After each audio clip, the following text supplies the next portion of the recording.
मैं बिना खाए पिए तट पर बैठी रही और मेरे पति का कहना है कि मैं नाव चला के स्वयं क्यों नहीं चली आई, खाली मटके के सहारे नदी पार क्यों नहीं कर ली, या मैं डूबकर मर क्यों नहीं गई। महाराज, मैं उनका संदेह कैसे दूर करूं, कैसे सिद्ध करूं कि इनके अतिरिक्त मेरे इस मन में किसी और का स्थान है ही नहीं। एक नारी के लिए इससे बड़ा लालचन और कुछ नहीं है महाराज। मैं जानती हूँ आत्महत्या से बड़ा और कोई पाप नहीं, मैं वही पाप यहाँ करने आई हूँ महाराज। चयन आपको करना है महाराज, या तो आप न्याय कीजिए या तो फिर मुझे आत्महत्या करने की अनुमति दीजिए महाराज, अनुमति दीजिए।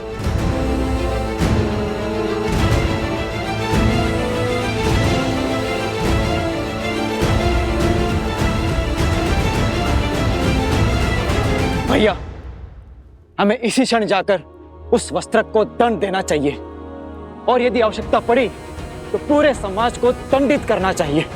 भरत,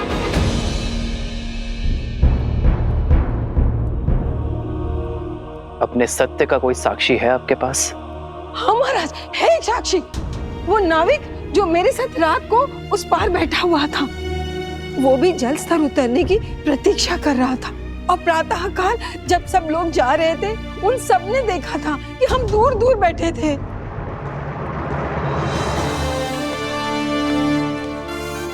उस नाविक को दरबार में प्रस्तुत किया जाए।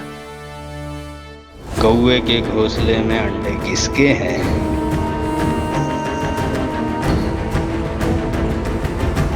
किसने बोला? बोलो, किसने बोला? तुम्हारे मंत्रियों और अधिकारियों में लोभ और लालच भर दूंगा। प्रजा के मन में अविश्वास और संघर्ष का बीज बो दूंगा।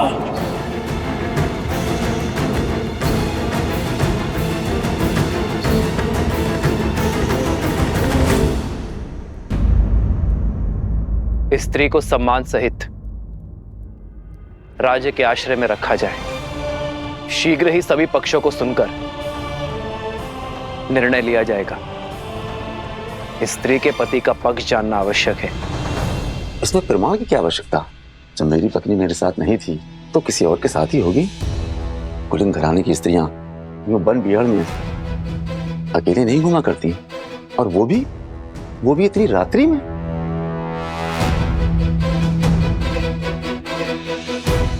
राजकुमार, राजमहल में घटनाएं छुपाना सरल है, क्योंकि भय के मारे वहां कोई कुछ नहीं बोल सकता। परंतु हम सब साधारण लोग हैं, हमारे जीवन की घटनाएं नहीं छिपती।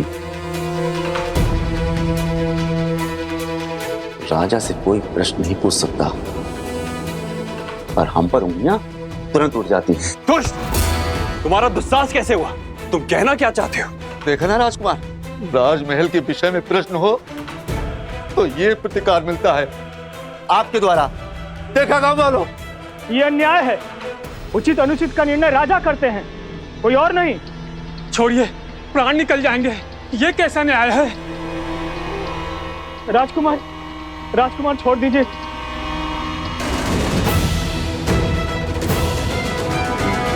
मैं आप सबसे क्षमा मांगता हूं, मैं आवेश में आ गया था,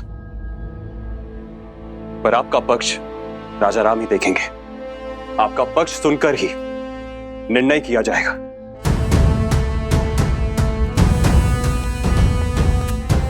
बात इतनी बढ़ गई है, अब महाराज ही न्याय करेंगे। सारी अयोध्या की मति कैसे भ्रष्ट हो सकती है? माना कि वस्त्रक के मन में सहस्त्रमुख रावण ने विष खोल दिया, किंतु सारी प्रजा अपने सोचने समझने की क्षमता को भूलकर अनुचित का अनुसरण कैसे कर सकती है? किसी ने कुछ कह दिया, बस उसी सोच को थामे हुए हैं। अनियंत्रित मन और मस्तिष्क दोनों ही विनाश की ओर लेकर जाते हैं, और मनुष्यों की यही दुर्बलता सहस्त्रमुख रावण का बल है। किसी भी मत या विचार को सत्य मानने से पूर्व अपने बड़ों या गुरुजनों से उसके औचित्य का प्रमाण अवश्य लेना चाहिए, परंतु लोग अपने भीतर विद्यमान अहंकार की बेड़ियों के रहते ऐसा नहीं कर पाते और अपने अपने तथ्यों को सत्य मान अपने अपने निष्कर्ष निकाल बैठते।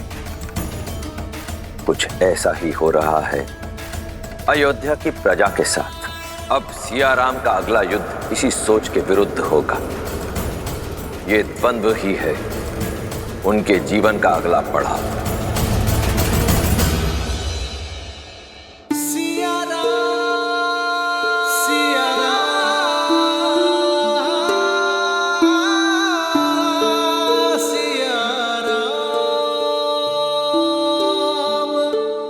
नगर दूषित हो रहा है सीते।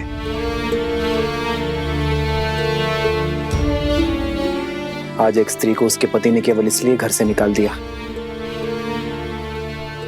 क्योंकि उसे उसके चरित्र पर संदेह था, क्योंकि किसी संकट के कारण उसे एक रात्रि घर से बाहर रहना पड़ा।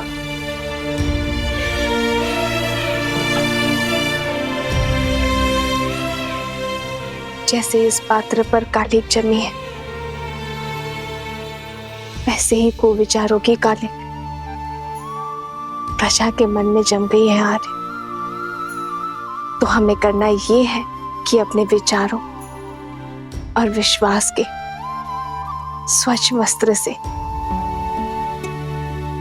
इस कालिक को पोंछना है। जब कालिक साफ हो जाएगी तो हमारी अयोध्या फिर से दमक जाएगी। राम सिया राम सिया राम सिया राम, राम सिया राम सिया राम।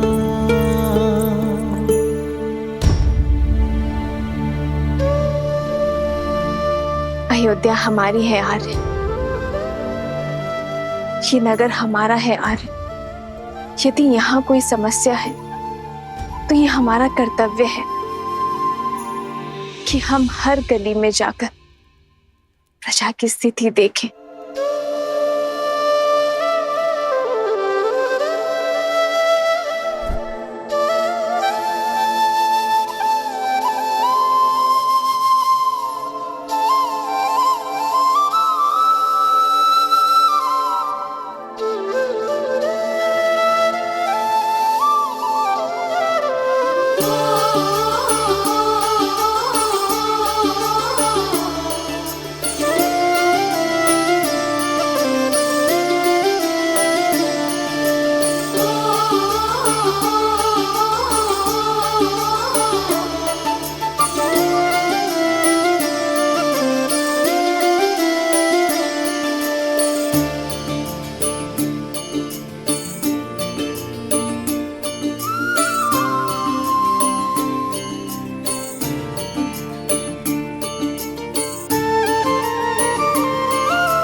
प्रजा के विचार को जानने के लिए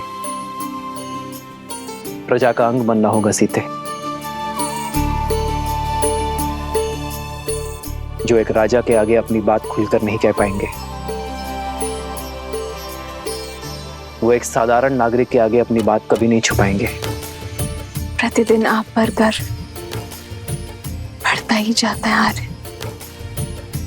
आप जितने अच्छे पति और पुत्र हैं, उससे भी अच्छे राजा हैं।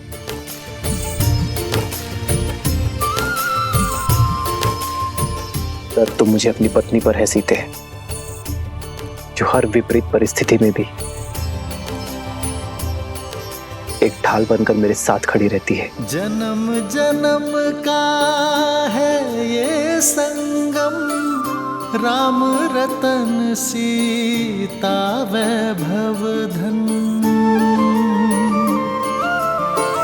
एक है पौरुष एक समर्पण, एक है रूप तो दूजा दर्पण। राम है लोचन सीता दृष्टि, राम है बादल सीता वृष्टि। राम सिया राम सिया राम सिया राम, राम सिया राम सिया राम सिया राम।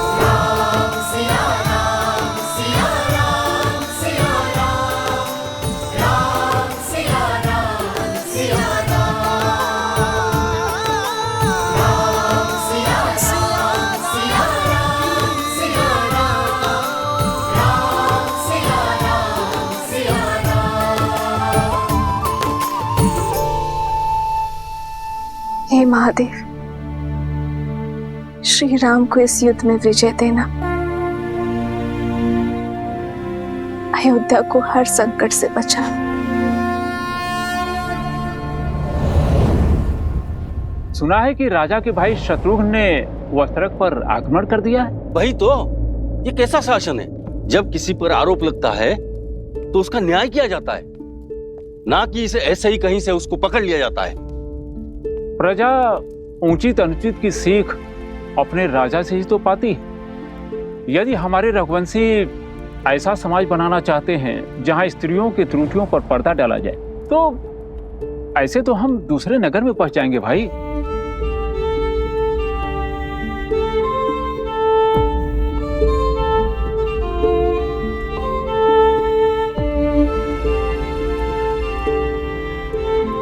भैया, ये लौकी और कुछ शाक दे देना।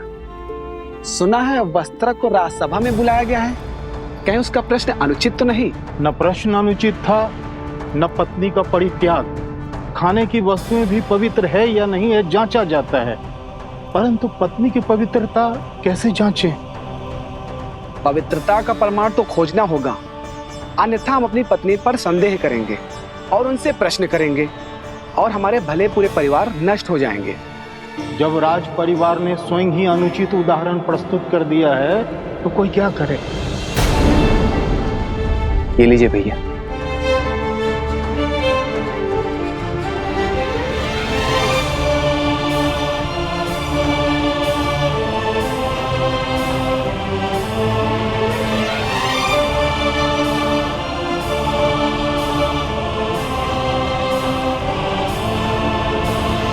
संस्कार से ही इसे पराजित किया जा सकता है। ऐसे संस्कार जो व्यक्ति की चेतना को पवित्र करे और समस्त संसार में संस्कारों को स्थापित करती है। स्त्री शक्ति अर्थात इस भयंकर असुर को केवल एक स्त्री शक्ति ही पराजित कर सकती है।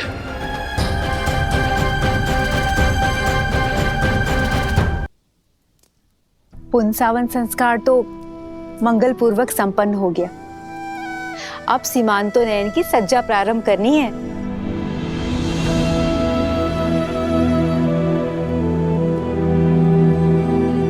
सीता,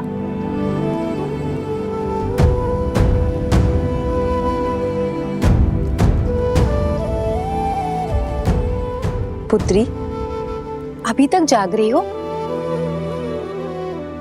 स्वास्थ्य तो ठीक है ना? आओ, बैठो बैठो। घबराहट हो रही है? चल पियो।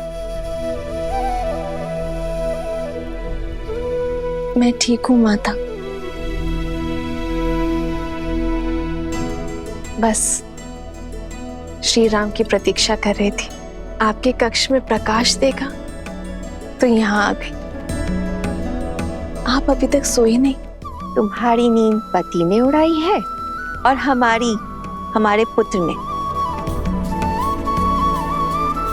नींद ही क्या, दादी बनने के आनंद ने भूख और प्यास सब ले लिया है। पुत्री, इस अवस्था में कभी कुछ खाने का मन करता है या मन में कोई इच्छा भी जागृत होती है? तुम कहो तो कुछ बनवा दूं? भोजन नहीं, मैंने श्री राम से अपनी मन की इच्छा प्रकट की है।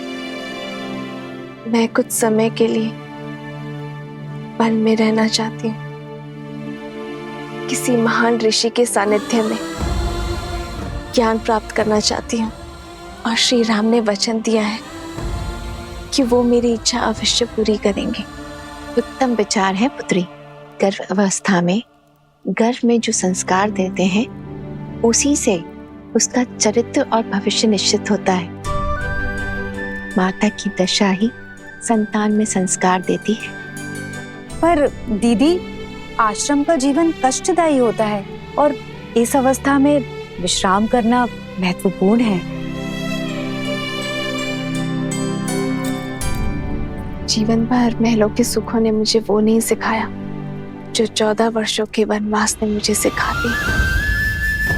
आपकी सीता हर स्थिति में, हर परिस्थिति के अनुरूप ढलने में सक्षम है।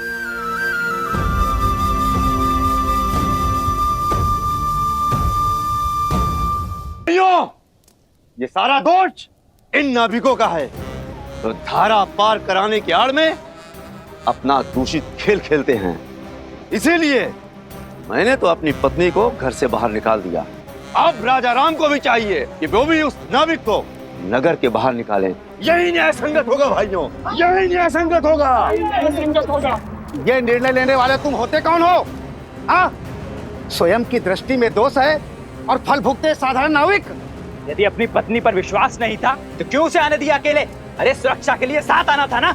एक तो चोरी और मुझे डांट दिया। हाथ मत लगाना। तो क्या लाश से काम लूं? मारो। रुकिए। क्या कर रहे हैं आप लोग? अयोध्या का यही यश रह गया अब? आज से पहले कभी भी अयोध्या वासियों का मैंने ऐसा रूप नहीं देखा। ये द्वंद्व छोड़िए, राज्यसभा में आ जाना। न्याय का निर्णय अब वहीं होगा, और अब किसी ने झगड़ा किया तो कारागृह में डाल दूंगा उसे, समझे?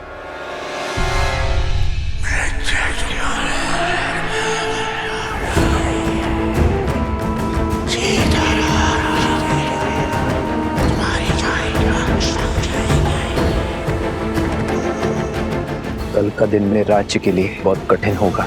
मुझे एक कठिन और कटु निर्णय लेना होगा। प्रस्तुत कर दिया है तो कोई क्या करे?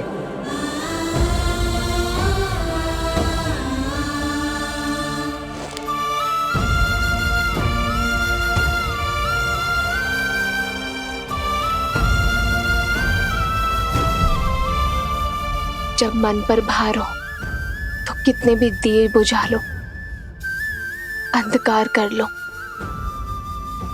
निंद्रा नहीं आती आर्य।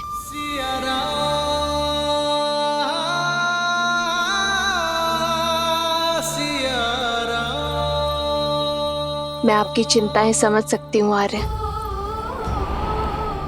आपकी प्रजा, आपके राज्य और सीता की चिंतन आपको विश्राम नहीं दे रहे।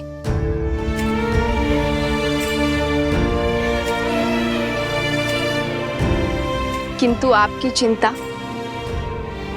मेरे विश्वास से बड़ी नहीं आ रही। मुझे पूरा विश्वास है आप सब ठीक कर देंगे। इस राज्य को सुख, शांति, धर्म का स्थान,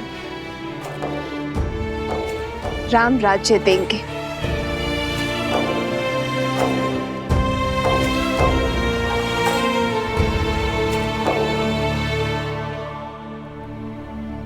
ये आंसू भी ना कभी भी झलक जाते हैं।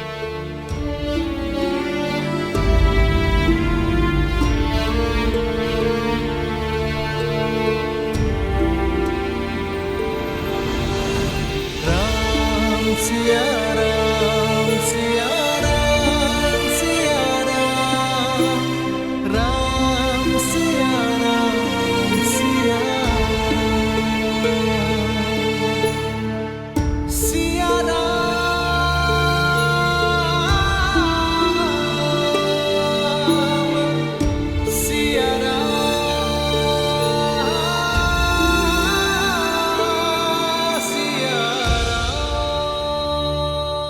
ये प्रेम और नशा का दीप है जो ना कभी बुझेगा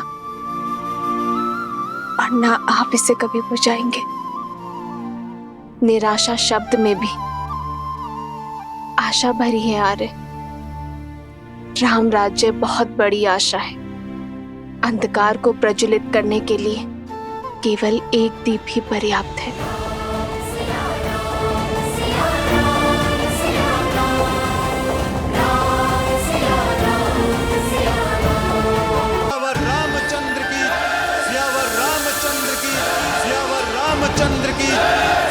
रामचंद्र रामचंद्र की, सियावर रामचंद्र की, सियावर रामचंद्र की। जानते हो यहाँ क्यों उपस्थित हो? क्षमा प्रभु, परंतु मैं भी यही समझने का प्रयास कर रहा हूँ कि मुझे यहाँ क्यों बुलाया गया है। न्याय के लिए। दरबार में याचक और जाचक दोनों को न्याय के लिए बुलाया जाता है। ना ही मैंने कोई याचना की है और ना ही मैं कुछ जाचक हूं। फिर भी यह समझने का प्रयत्न कर रहा हूं कि मैंने ऐसा कौन सा अन्याय या अपराध किया है जिसके लिए मुझे यहां बुलाया गया है। अपनी पत्नी का त्याग करना क्या अपराध नहीं है? क्षमा राजा राम, पर यह मेरा व्यक्तिगत निर्णय है और मेरे इस व्यक्तिगत निर्णय में ना कोई अपराध है और ना ही कोई राज्य का नुकसान। मेरे इस व्यक्तिगत मामले को दरबार में क्यों संबोधा जा रहा है? क्या आपके राज्य में स्वतंत्रता नहीं है व्यक्ति को अपने अपने निर्णय लेने के लिए? उद्दंडी वस्त्रक। लक्ष्मण,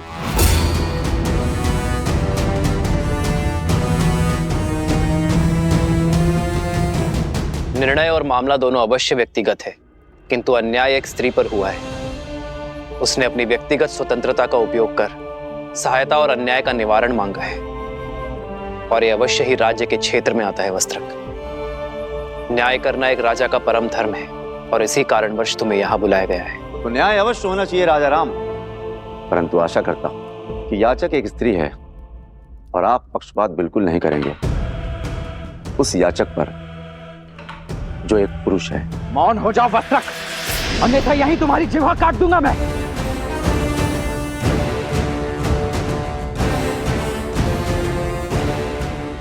राजकुमार, आपके पास सत्ता है, शक्ति है और मेरे बचाव के लिए मेरे पास शब्द ही हैं। यदि आप मेरी जीवा काट देंगे तो मेरे ऊपर हो रहे अन्याय का मैं निवारण कैसे कर पाऊंगा?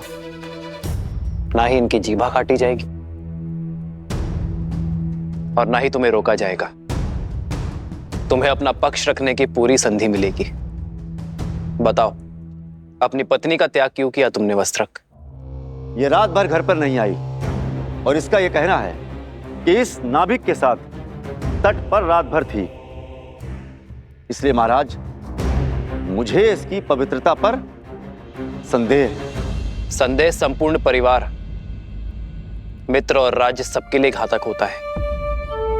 यदि संदेह को प्रमाण का जोड़ ना मिले तो वो मात्र आरोप होते हैं। वस्त्रक, महाराज, आरोप ही सही, तो मेरे इन आरोपों का इन दोनों के पास कोई प्रमाण है? विश्वास। अपनी पत्नी के साथ तुम कई वर्षों से रह रहे हो, इस नाविक को भी कई वर्षों से जानते हो। क्या इस नाविक ने कभी भी संदेह करने का अवसर दिया? क्या तुमने इस नाविक को किसी और स्त्री के साथ अभद्रता करते हुए देखा? क्या इस अविश्वास का प्रमाण है तुम्हारे पास? वस्त्रक, तुम अपने घर के द्वार बंद कर दो और बाहर ना निकलो तो इसका यह अर्थ नहीं कि बाहर सूर्योदय नहीं हुआ है। वही तो राजा राम, द्वार बंद कर घर के भीतर बैठो, इससे यह भी तो नहीं कहा जा सकता कि सूर्य पर ग्रहण नहीं लगा है। और फिर महाराज, ये तो स्वयं स्वीकार कर रही है कि ये इस नाविक के साथ थी। फिर इस बात का क्या प्रमाण है कि इनके बीच कुछ घटित नहीं हुआ?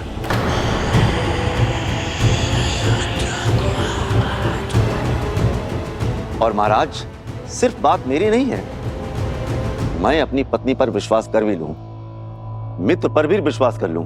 यदि तुम अपनी पत्नी पर विश्वास करते हो तो समस्या क्या है? वस्त्रक, समाज, समाज का क्या?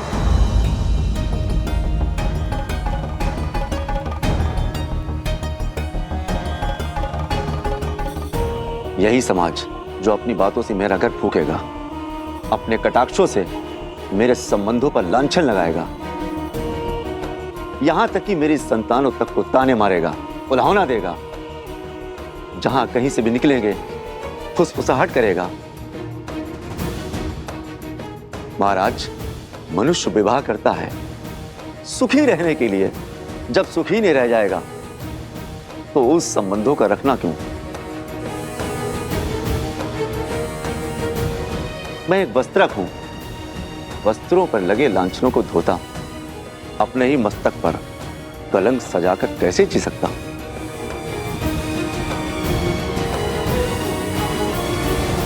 जिसे तुम कलंक का नाम कह रहे हो वो मात्र भ्रम भी तो हो सकता है वस्त्रक। कैसा भ्रम राजा राम? नाभिक से पूछिए, यदि मैं उसकी पत्नी के साथ रात भर अकेला रहता तो वो मेरे बारे में क्या सोचता? पूछिए मेरी पत्नी से, यदि मैं पर स्त्री के साथ रात भर बाहर बिताकर आता तो क्या मेरी पत्नी मुझ पर विश्वास करती? पूछिए इन सभाजनों से, यदि उनकी पत्नियां रात भर किसी और के साथ रहती क्या वे स्वीकार करते? यदि ये स्वीकार भी कर लेते तो क्या ये समाज तभी आवाज में बात नहीं करते, कलंकित नहीं करते?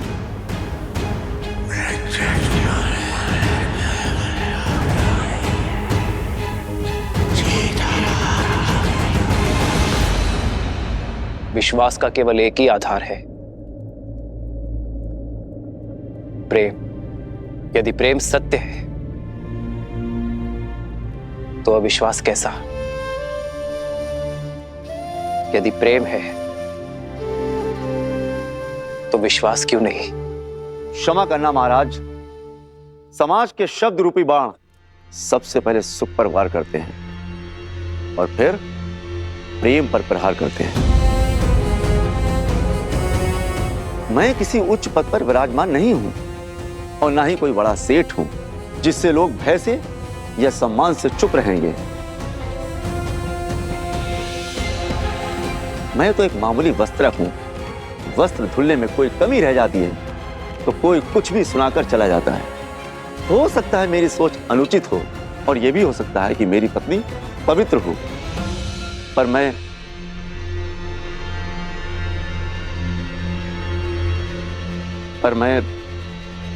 निडर होकर कहो वस्त्रक,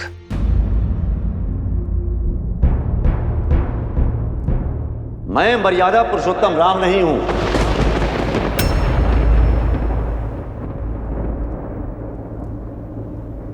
मेरा जन्म दिव्य प्रसाद से नहीं हुआ। मैं ऐसी स्त्री को नहीं अपनाऊंगा जो किसी अन्य पुरुष के साथ रहकर आई हो।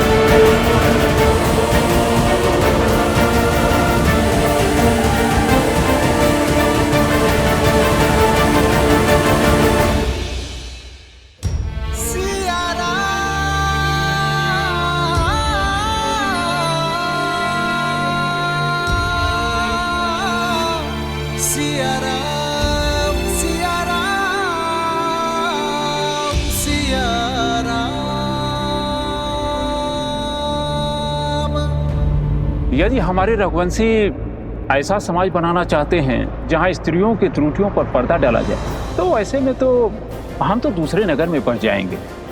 जब राज परिवार ने स्वयं ही अनुचित उदाहरण प्रस्तुत कर दिया है तो कोई क्या करे?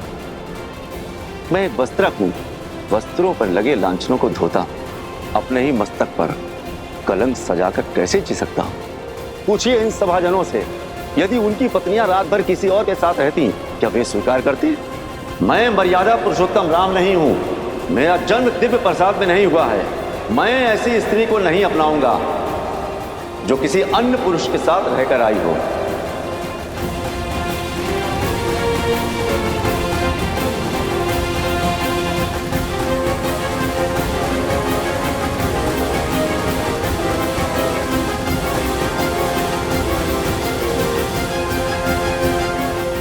एकांत।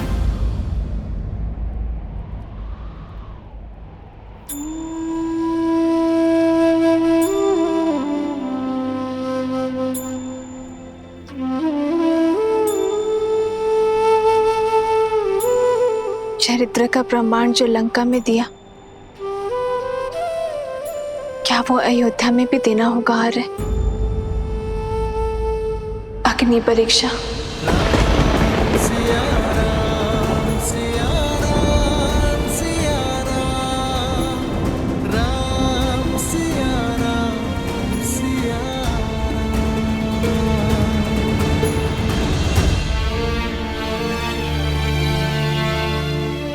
तुम अयोध्या की महारानी हो सीते, और मैं महाराजा। प्रजा राजा के पद चिन्हों पर चलती है। यदि तुम बार बार अपने चरित्र का प्रमाण दोगे तो इस संसार में हर पति अपनी पत्नी से बार बार अग्नि परीक्षा की अपेक्षा करेगा। पर स्वर्ण को तो हर बार कसौटी पर परखा जाता है ना आर्य। पर हर धातु स्वर्ण नहीं होती सीते। हर कोई मेरी सीता की भांति पूर्णतः पवित्र और दोष रहित नहीं होते। कौन किस अपराध के लिए दंडीकृत होगा ये केवल अग्निदेव जानते हैं सीते, साधारण मानव नहीं। हम ऐसा कोई निर्णय नहीं लेंगे जो समाज के सामने अनुचित उदाहरण प्रस्तुत करे। यदि परीक्षा इस समस्या का हल नहीं है तो इसका हल क्या है यार? शिक्षा, शिक्षा आचरण। शुद्ध आचरण ही विचार शुद्ध कर सकते हैं सीते।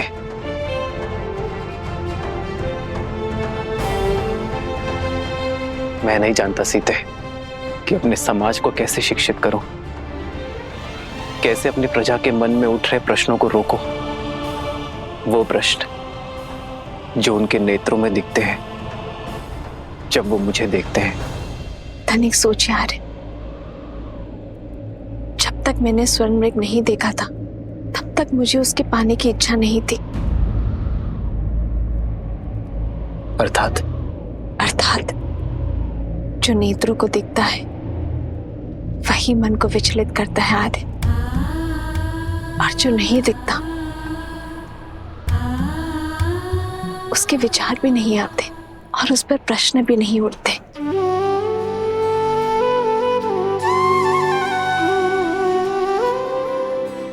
उचित कहा तुमने सीते। कुविचारों से बचने का एक ही मार्ग है, त्याग।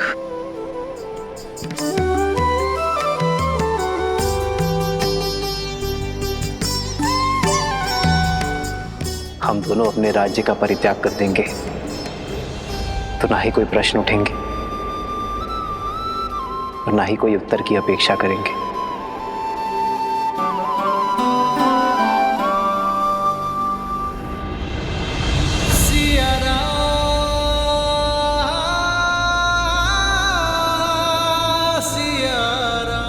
हम दोनों नहीं, केवल मैं आ रहे हैं। यदि हम दोनों साथ जाएंगे तो वो त्याग नहीं, समस्या से भागना होगा आर्य। और रघुवंशी कभी समस्या से नहीं भागते। सीते, आर्य, जिस क्षण महाराजा राम महारानी सीता को त्यागेंगे उसी क्षण अयोध्या के सब दुख मिट जाएंगे, आपकी हर समस्या टल जाएगी यार। नहीं, कदापि नहीं सीते, कदापि नहीं। राम सीता का त्याग नहीं कर सकता। किंतु राम सीता का त्याग नहीं कर रहा है। महाराजा राम को महारानी का त्याग करना होगा।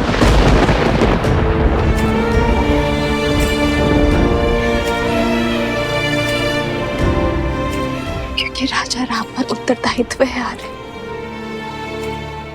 रघुकुल की विरासत, अयोध्या के उत्थान का। यदि श्री राम ने ये सिंहासन छोड़ा तो अयोध्या में उत्तरदायित्व को छोड़ने का परंपरा बन जाएगी आर्य। आर्य, आपका वो वचन टूट जाएगा जो आपने अयोध्या को दिया, इस सिंहासन को दिया और अपने पूर्वजों को दिया।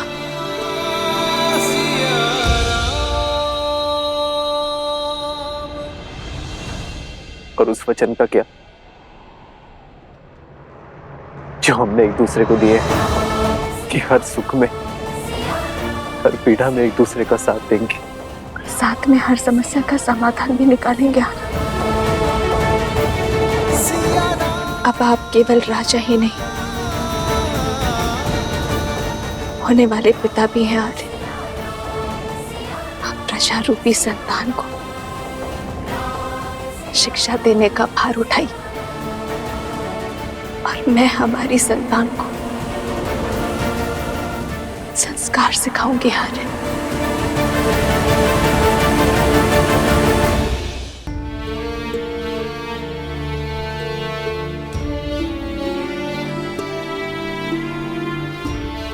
एक बार शांत मन से सोचिए, जो समाज, जो प्रजा मुझ पर, इस पर इतने लांछन लगाने को तत्पर है, उस समाज के बीच हम उसे संस्कार कैसे दे पाएंगे आर्य? यही पिता धर्म की पुकार भी है, यही राजा कर्म की ललकार भी है। हमें ये त्याग करना होगा। कैसे करे भव पार ये राम, राम सिया राम सिया राम। कैसे करे भव पार ये राम, राम सिया राम सिया राम।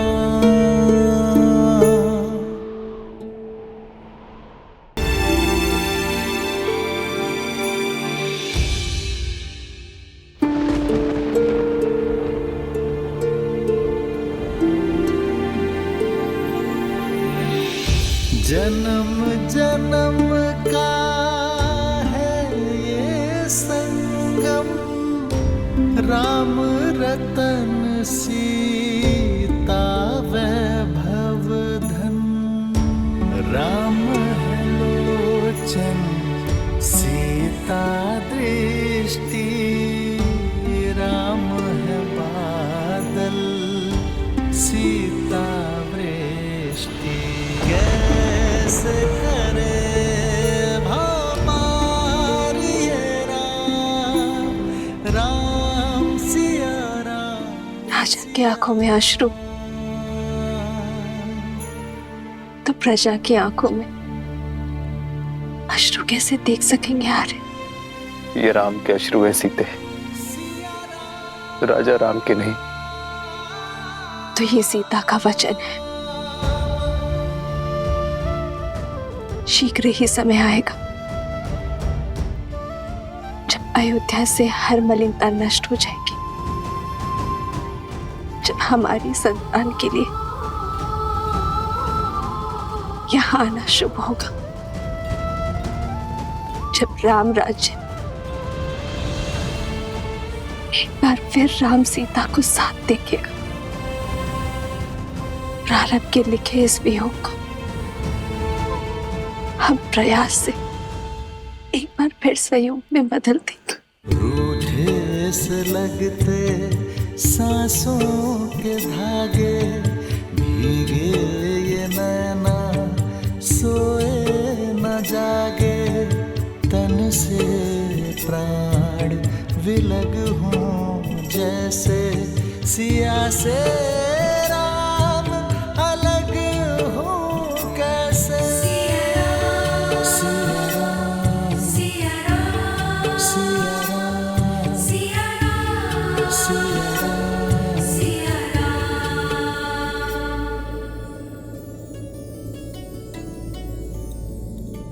आश्रम में सभी लोगों को उपहार पहुंचने चाहिए और भूलकर भी कोई निषेध वस्तु आश्रम में नहीं जानी चाहिए। जी माताश्री।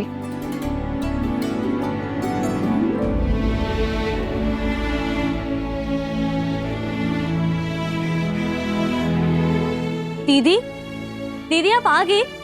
अब आप आ गए हैं तो एक दृष्टि डाल लीजिए, सब उचित है ना? देखिए, मैंने फल यहाँ पे रखे हैं और आपके वस्त्र यहाँ अलग से रख दिए हैं। महारानी, ये वस्त्र सज्जे हैं।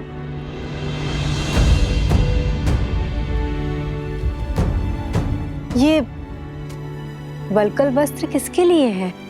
माताश्री, कदाचित आश्रम की साध्वियों को भेंट करना चाहती हैं सीता दीदी, है ना दीदी? ये वस्त्र मेरे लिए है।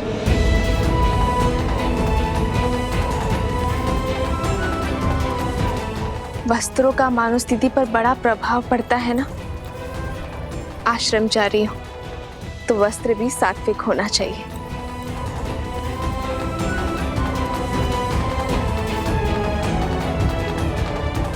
किंतु तुम अयोध्या की महारानी हो सीता। ये एक महाराज का ही सुझाव है माता। जब तक मैं आश्रम में रहूं तब तक वहां की गरिमा बनाए रखूं, यही वस्त्र धारण करूं। माता, वहां एक महारानी नहीं, श्री राम की संतान की होने वाली मां जा रही है। मेरा उद्देश्य ज्ञान प्राप्ति है, अपने लिए और अपनी संतान के लिए। जब तक तन और मन से राजसिक प्रवृत्ति नहीं त्यागूंगी, तब तक सात्विक कैसे ग्रहण कर पाऊंगी मैं?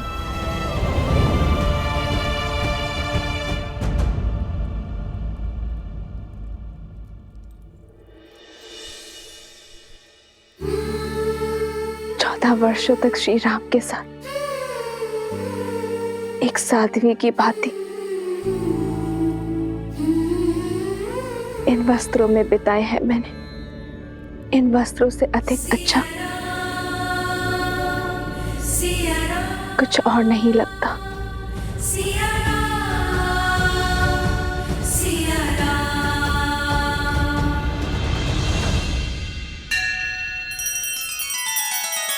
श्री रामचंद्र कृपालु भजु मन हरण भव भय दारुणम। नव कंज लोचन कंज मुख कर कंज पद कंजारुणम।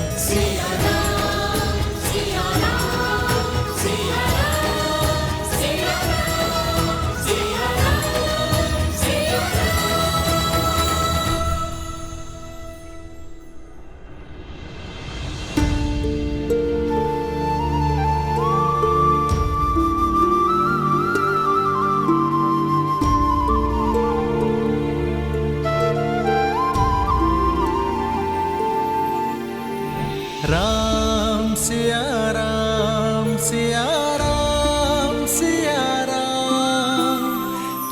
हम सुख में दुख में सदा एक दूसरे के साथ रहेंगे। राम सिया राम सिया राम सिया राम। राम सिया राम सिया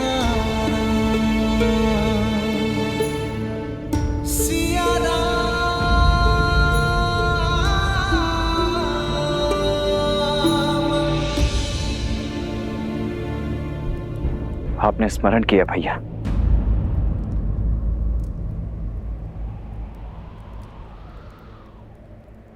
केवल अयोध्या ही नहीं, संपूर्ण कोसल राज्य में सीता के पवित्रता के प्रमाण की मांग उठी है लक्ष्मण।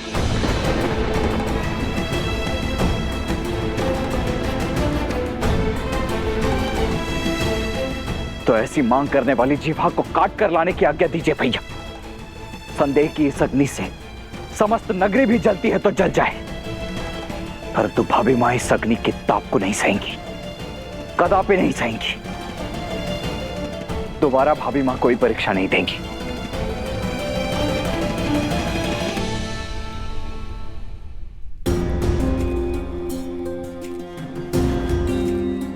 वो परीक्षा लंका में थी लक्ष्मण, कौशल राज्य उसका साक्षी नहीं था।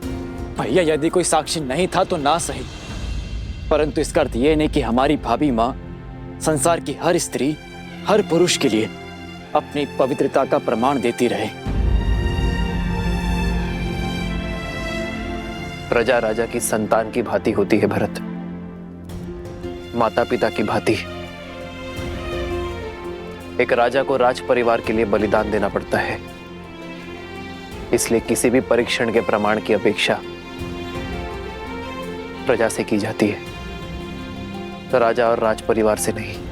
यदि ऐसा है भैया, तो केवल भाभी माँ ही नहीं, हम सब भी इस अग्नि में प्रवेश करेंगे और अपनी शुद्धता का प्रमाण देंगे। अग्नि प्रवेश नहीं होगा भरत, क्योंकि राज परिवार का कर्म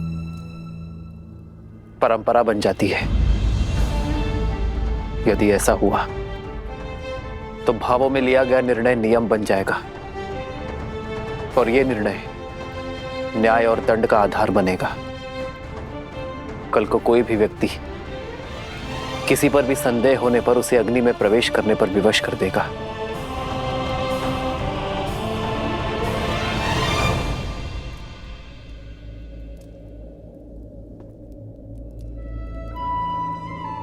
मेरे हृदय बैठा जा रहा है भैया।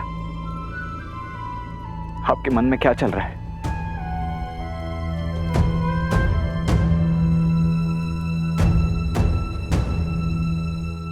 ये धर्म संकट है लक्ष्मण, और धर्म संकट का एक ही हल है, त्याग। लोक कल्याण का उत्तरदायित्व उठाने के लिए मैं राजा राम अपनी पत्नी सीता का त्याग करता हूं।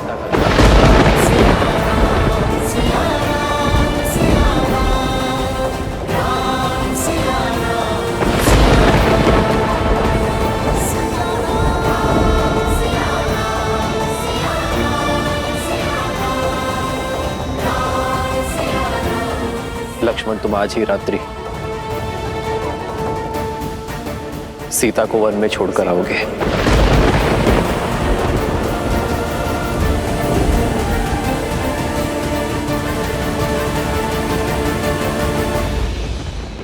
नहीं, ऐसा नहीं हो सकता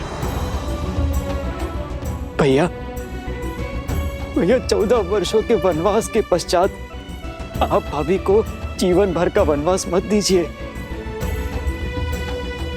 हाँ भैया, कोई और उपाय ढूंढिए, कोई और मार्ग खोजिए भैया। भैया, यदि हमारी भाभी का स्थान अयोध्या में नहीं, तो हम भी अपनी पत्नियों का त्याग करते हैं। नहीं, उन पर आरोप नहीं लगे हैं, उन पर किसी को कोई संदेह नहीं है। भले मेरे प्राण ले लीजिए भैया, परंतु मुझसे ये कार्य नहीं हो पाएगा।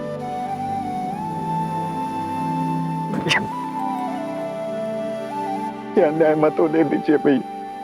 ये तुम्हारे भैया राम का आग्रह नहीं है लक्ष्मण, ये अयोध्या के राजा राम का आदेश है सेनापति लक्ष्मण को। ना ही तुम अपने प्राण त्यागोगे और ना ही इस आदेश का उल्लंघन करोगे।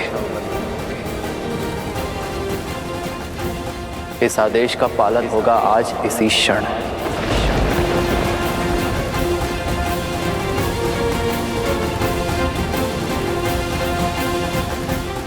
मत करिए भैया, मत करिए भैया।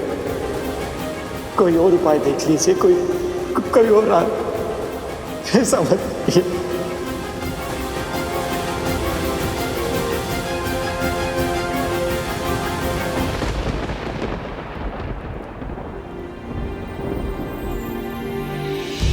बदली पवन बदली मन धारा, बुरी सोच का खेल है सारा। छूटा ना वनवास ये पूरा, मर्यादा का समर अधूरा। कैसे करे भमार ये राम, राम सिया राम सिया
मेरा निर्णय अटल है।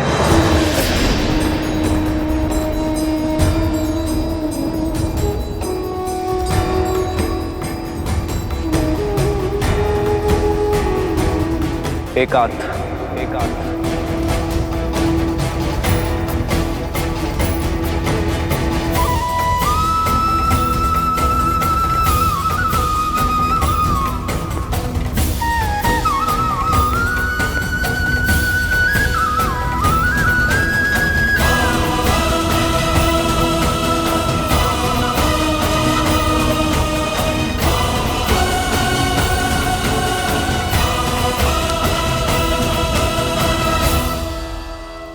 हे नारायण, मेरे श्री राम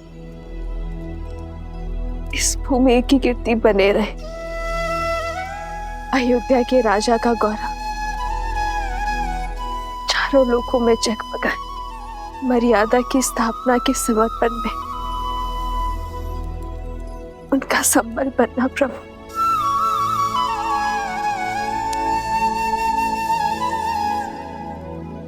और जो त्याग का पथ मैंने चुना है, जो समर्पण का पथ मैंने लिया है, उसे पूरा करने की शक्ति मुझे देना प्रभु।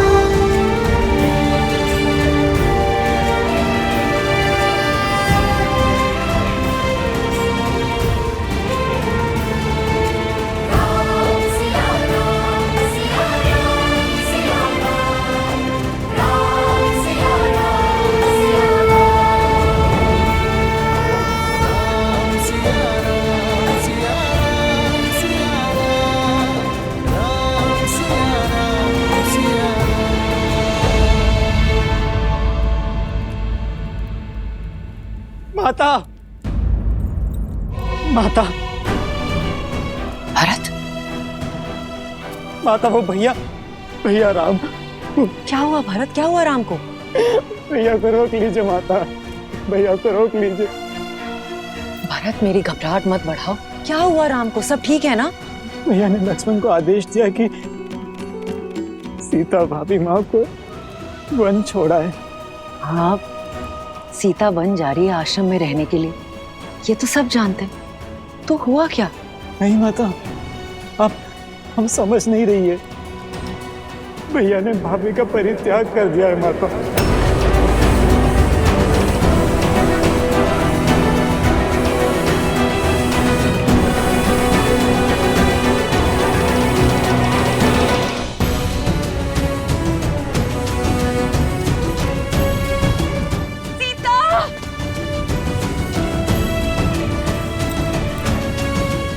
आर्य,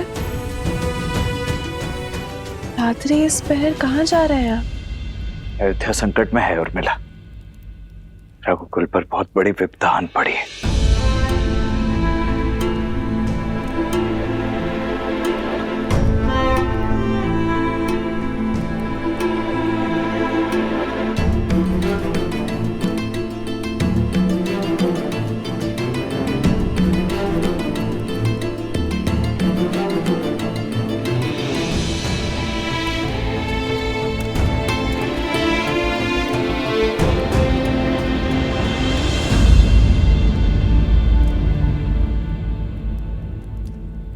प्रार्थना करना कि मैं इस प्रयाण में असफल हो जाऊं उर्मिला। हुआ क्या है आर्य? आप किससे युद्ध करने जा रहे हैं?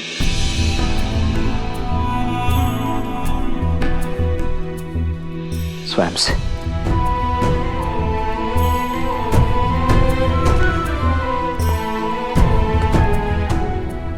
राजा राम ने अपने सेनापति को जो कार्य सौंपा है, वो 100 रावण और मेघनाद का वध करने से भी अधिक कठिन है।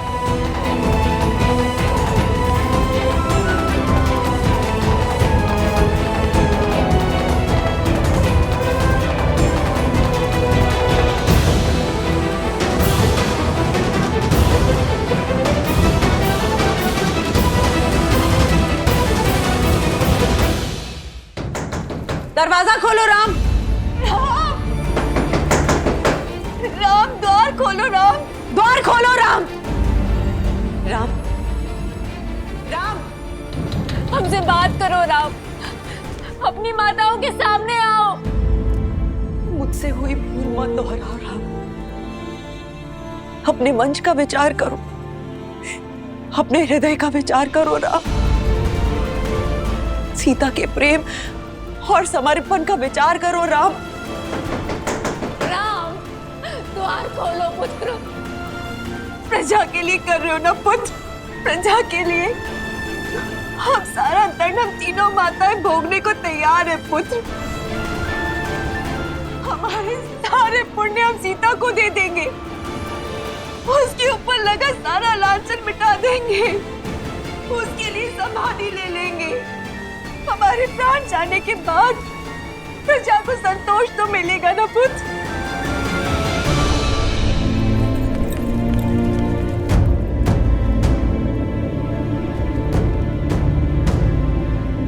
राम, विनती है तुमसे, सीता का त्याग मत करो राम।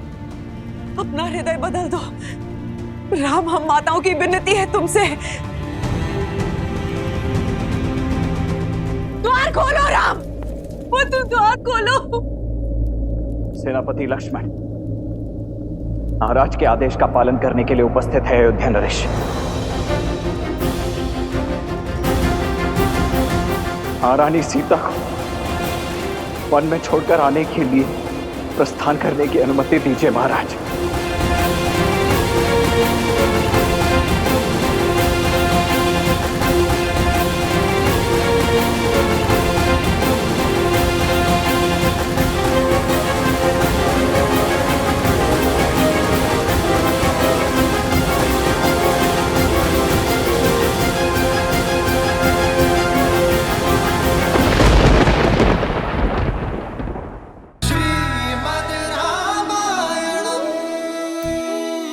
महाराज के आदेश का पालन करने के लिए उपस्थित है अयोध्या नरेश।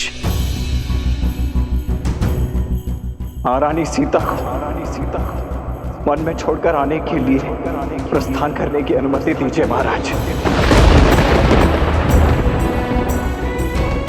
कहीं नहीं जाओगे तुम।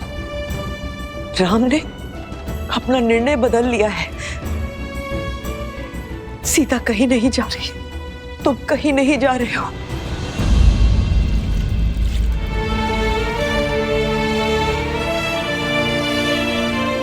राम, इन सबको अपना नया निर्णय बताओ। द्वार खोलो राम। राम,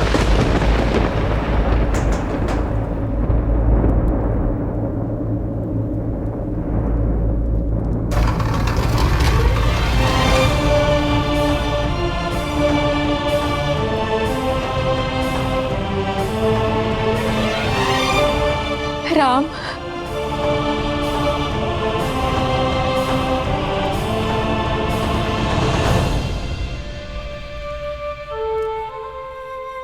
राम, बदल दो अपना आदेश पुत्र। मैं आज्ञा की प्रतीक्षा में। राजा राम का आदेश अटल है लक्ष्मण। तुम सीता को अयोध्या की सीमा से दूर वन में छोड़ा।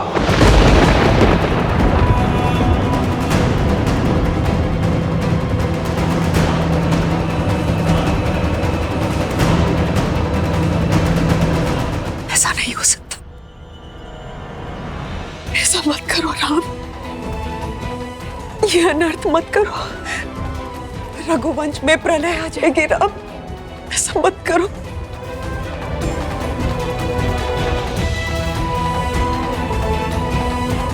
जो आज्ञा महाराज, जो आज्ञा महाराज। राम, राम, राम, ये अनर्थ होने से रोक दो। राम, राम, राम।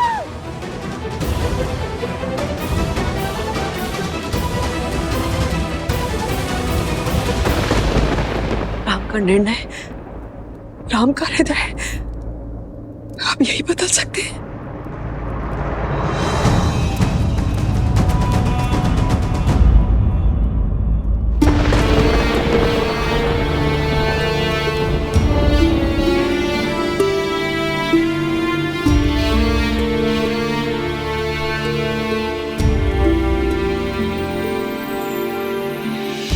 बदली पवन बदली मन धारा,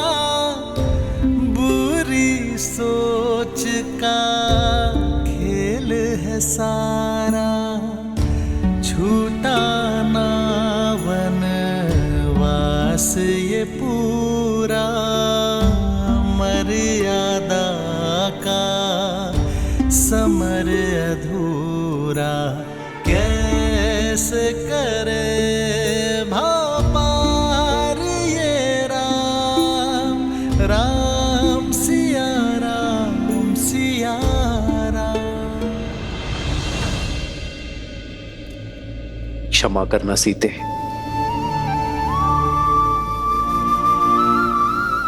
तुमने तो पग पग पे मेरा साथ दिया, किंतु जीवन की इस यात्रा में तुम्हें अकेले बढ़ना पड़े।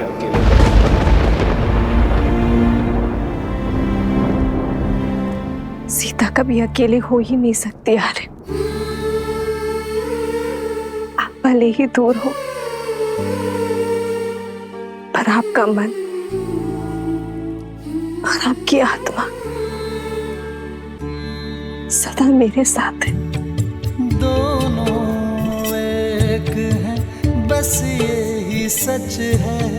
राम लक्ष्य और राम ही पथ है। विरह की आग में जले सिया राम। एक है तन और एक है प्राण।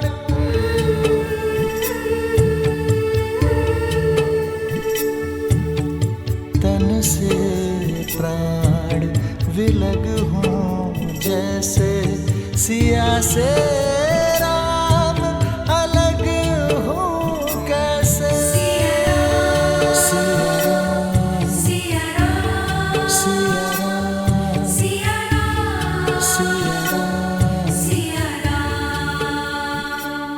अब आप ही राम को रोक सकते हैं।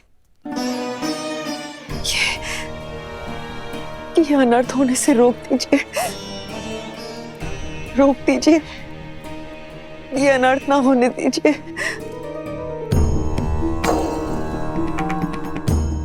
ये कटु सत्य सुनकर भी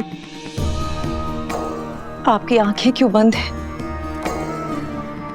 ये अनर्थ होने से रोक दीजिए राजगुरु, रोक दीजिए ये अनर्थ।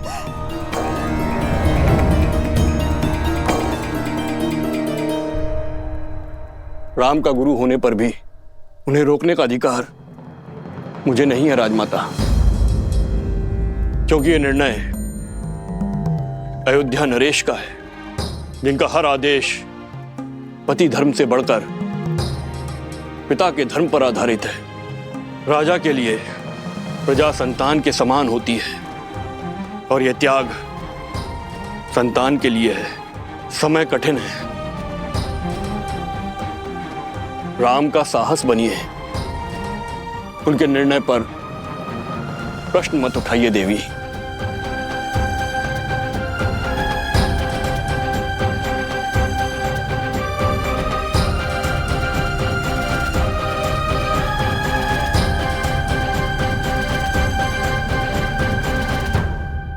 वर्षों पहले जो वचन मैंने मांगे थे, स्वार्थ की जो पराकाष्ठा मैंने रची थी, इस पीड़ा का दंश मुझे भोगना चाहिए। मेरी सीता को नहीं, मेरी सीता को नहीं। भूलिए मत महारानी, राम ने क्या कहा था? आप केवल निमित्त मात्र थी। ये सारा खेल नियति का खेला गया था। हम सब संसार में अपने अपने पात्र निभा रहे हैं, और समर्पण तो बहती नदी के समान होता है। वो सुगम मार्ग नहीं, उचित मार्ग चुनता है, फिर चाहे वो कितना भी कठिन क्यों ना हो। राम और सीता को भी यह कष्ट सहन करना होगा।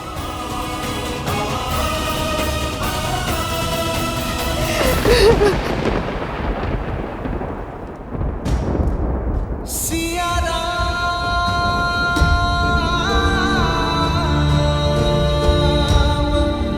सिया राम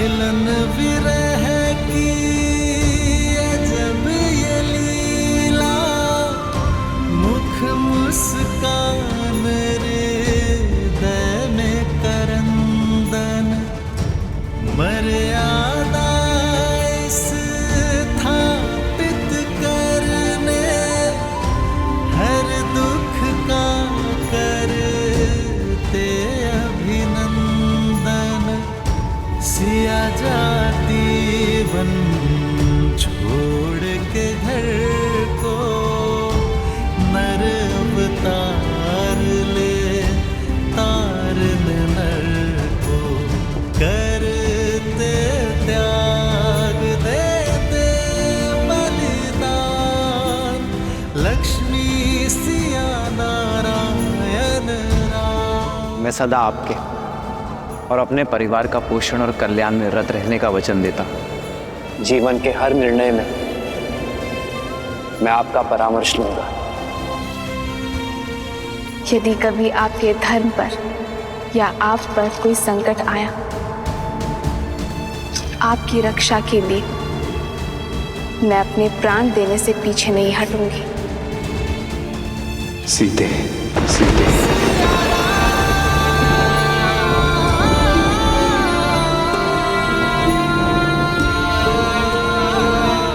सिया राम, सिया राम, सिया राम।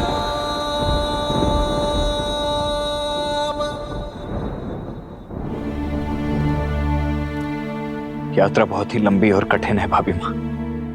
जो सरल हो वो राम का पति का।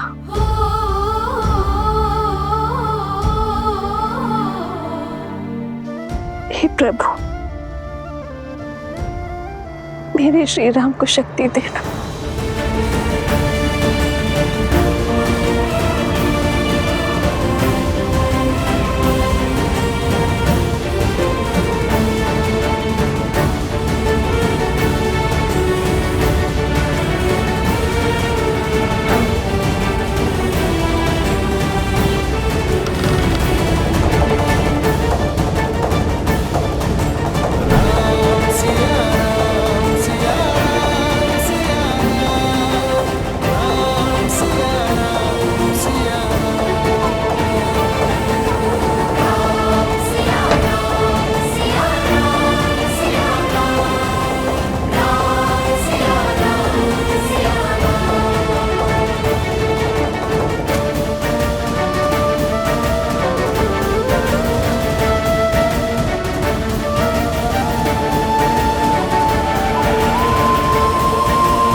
आदेश है माता। आदेश समय का, महान नियति का, और ये इच्छा ईश्वर की है लक्ष्मण भैया। बड़ी है, वन प्रतीक्षा कर रहा है।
जय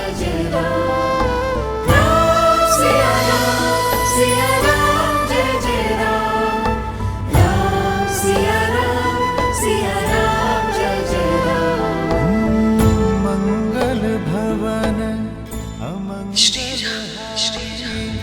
प्रभु सुदशरथ अजर बिहारी।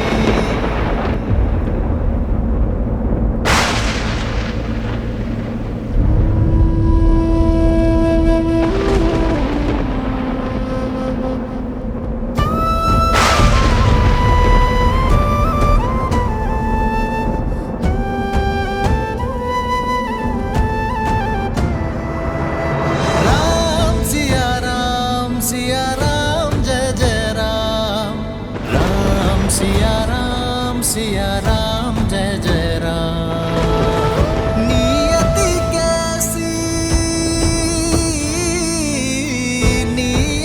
कैसी विपदा लाई, नियति कैसी विपदा लाई।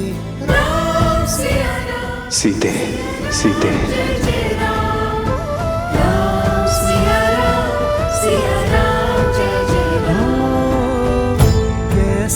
विपदा रघुकुल आई, वन को चले हैं सिया रघुराई। कष्टन सहते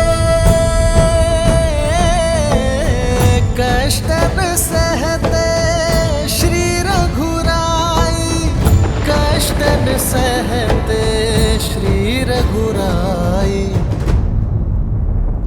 एक यही मार्ग है आर्य, आप मेरा त्याग कर दीजिए। नहीं सीते, यह असंभव है सीते, ये असंभव है। त्याग संपत्ति का किया जाता है और पृथ्वी कोई संपत्ति नहीं है सीते। व्यक्ति अपने अंग काट कर उनका भी अर्पण कर देता है।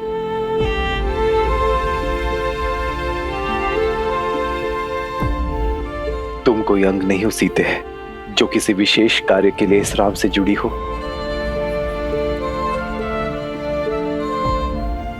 त्वमसि मे हृदयम द्वितीयम, तुम तो मेरा दूसरा हृदय हो। त्वम जीवितम मम, तुम तो मेरा जीवन हो सीते। और अपने जीवन का त्याग कैसे कर दूं मैं, अपने हृदय को कैसे निकाल दूं सीते। यदि ऐसा हुआ तब तो मैं ही नहीं रह जाऊंगा। इतना बड़ा कष्ट ही राम नहीं सह पाएगा सीते।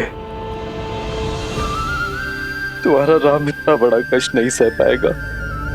केवल मेरे श्री राम ही कर पाएंगे।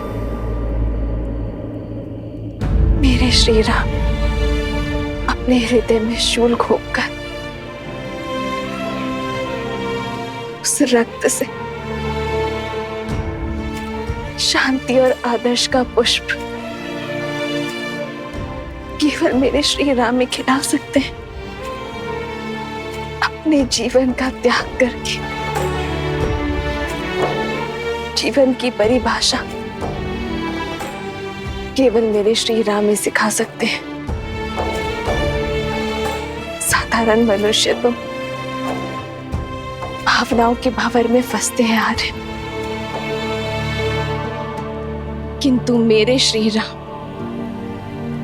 उस भावर से निकलकर भावसागर को पार कर सकते हैं। राम मेरे राम मेरे राम मेरे राम, राम सिया राम सिया राम।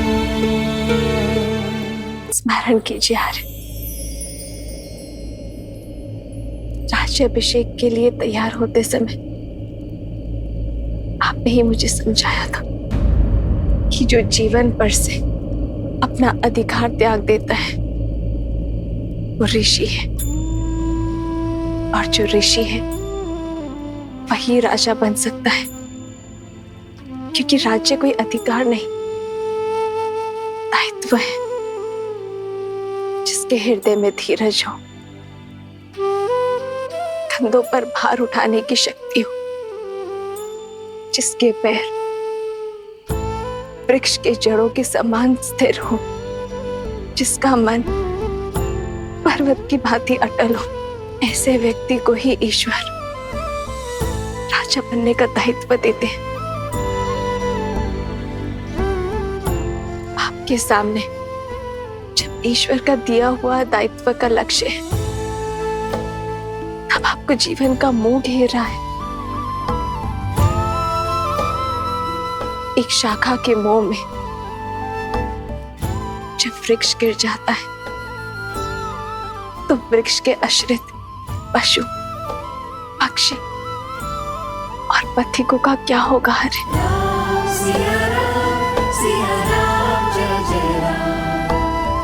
इक्ष्वाकु वंश का उत्तराधिकारी ना मोह धरेगा, ना दुख धरेगा। वो तो केवल समाज का कल्याण करेगा।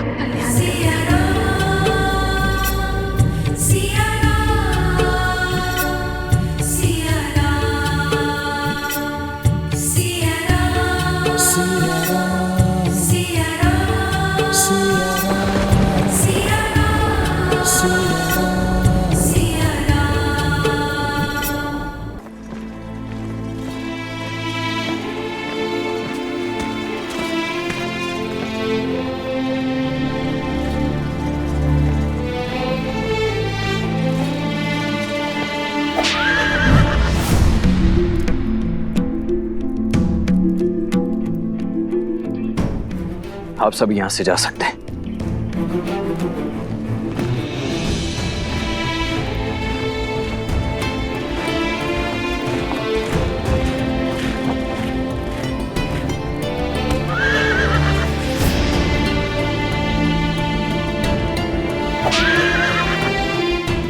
आगे बढ़ो,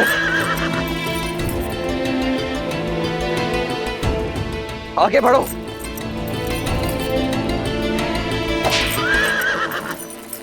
ये मेरे अश्व मेरी बात क्यों नहीं मान रहे? बढ़ो आगे। अश्व सारथी के मन को पढ़ लेते लक्ष्मण भैया। वो विचलित है क्योंकि सारथी का मन विचलित है। अपना मन दृढ़ करो सारथी, तो अश्व आपका आदेश अवश्य मानेगा।